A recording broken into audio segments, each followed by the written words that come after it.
ಯಾರನ್ನೆಲ್ಲ ನೀವು ಈಗ ಭ್ರಷ್ಟರು ಅಂತಿದ್ದೀರೋ ಅವರೂ ಒಮ್ಮೆ ಮಕ್ಕಳಾಗಿದ್ರು. ಎಲ್ಲರೂ ತಮ್ಮ ತಮ್ಮ ಮನೆಗಳಲ್ಲಿ ಪೋಷಣೆ ಪಡೆದು ಬೆಳೆದವರೇ.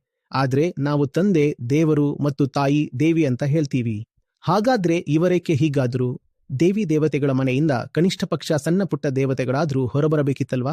ಆದ್ರೆ ಗುಂಡಾಗಳು, ಭ್ರಷ್ಟಾಚಾರಿಗಳು, ದುರಾಚಾರಿಗಳು, ಅತ್ಯಾಚಾರಿಗಳು, ಲೂಟಿಕೋರರು ಬರ್ತಿದ್ದಾರೆ. ಅಡೆ ಇದ್ಹೇಗೆ ಸಾಧ್ಯವಾಯಿತು? ಎಲ್ಲೆಡೆ ಅವರೇ ತುಂಬಿದ್ದಾರೆ. ವಿಷಯ ಏನಂತ ನಿಮಗೆ ನೇರವಾಗಿ ಅರ್ಥ ಆಗ್ತಿಲ್ಲ. ಪ್ರಕೃತಿ ನಿಮ್ಮನ್ನ ತುಂಬಾ ಚಿಕ್ಕ ವಯಸ್ಸಿನಲ್ಲೇ ತಂದೆ ತಾಯಿ ಮಾಡಿಬಿಡುತ್ತೆ ಮತ್ತು ನಿಮಗೆ ಏನೂ ಗೊತ್ತಿರೋದಿಲ್ಲ. ಮಗುವನ್ನು ಬೆಳೆಸುವ ಯೋಗ್ಯತೆ ಕೂಡ ಇರಲ್ಲ. ಬೇಗನೆ ನೀವು ತಂದೆ ತಾಯಿ ಆಗ್ಬಿಡ್ತೀರಾ. ನಿಮಗೆ ನಿಮ್ಮ ಜೀವನದ ಬಗ್ಗೆನೇ ತಿಳುವಳಿಕೆ ಇಲ್ಲ ಅಂದ್ಮೇಲೆ ಆ ಸಣ್ಣ ಜೀವಕ್ಕೆ ಸಾಕುವ ತಿಳುವಳಿಕೆ ನಿಮಗೆ ಎಲ್ಲಿಂದ ಬರುತ್ತೆ? ಯಾವ ಜಾದುವಿನಿಂದ ನೀವು ಅದನ್ನ ಸಾಕ್ತೀರಾ? ನಿಮ್ಮ ಜೀವನದ ನಿರ್ಧಾರಗಳನ್ನೇ ಇವತ್ತಿನವರೆಗೆ ತೆಗೆದುಕೊಳ್ಳಲು ಬಂದಿಲ್ಲ. ಆ ಚಿಕ್ಕ ಮಗುವಿಗೆ ಜೀವನ ಅಂದ್ರೆ ಏನು, ಜೀವನದ ನಿರ್ಧಾರಗಳನ್ನ ಹೇಗೆ ತೆಗೆದುಕೊಳ್ಳಬೇಕಂತ ಹೇಗೆ ತಿಳಿಸಿ ಹೇಳಲು ಸಾಧ್ಯ? ಆದರೆ ಪ್ರತಿಯೊಬ್ಬ ತಂದೆ ತಾಯಿಯ ಆಸೆ ಏನಂದ್ರೆ ತಮ್ಮ ಮಗುವಿನ ಮೇಲೆ ಸಂಪೂರ್ಣ ಹಿಡಿತ ಸಾಧಿಸಬೇಕಂತ. ತಂದೆ ತಾಯಿಯರೇ ಗುರುಗಳು ಅಂತ ಘೋಷಣೆ ಮಾಡಿಸಿದ್ದೇವೆ. ಒಂದು ವೇಳೆ ತಂದೆ ತಾಯಿ ನಿಜವಾಗಿಯೂ ಪ್ರಾಮಾಣಿಕ ಆಗಿದ್ರೆ ಮಕ್ಕಳಿಗೆ ಇಷ್ಟೇ ಸಲಹೆ ಕೊಡ್ತಾರೆ.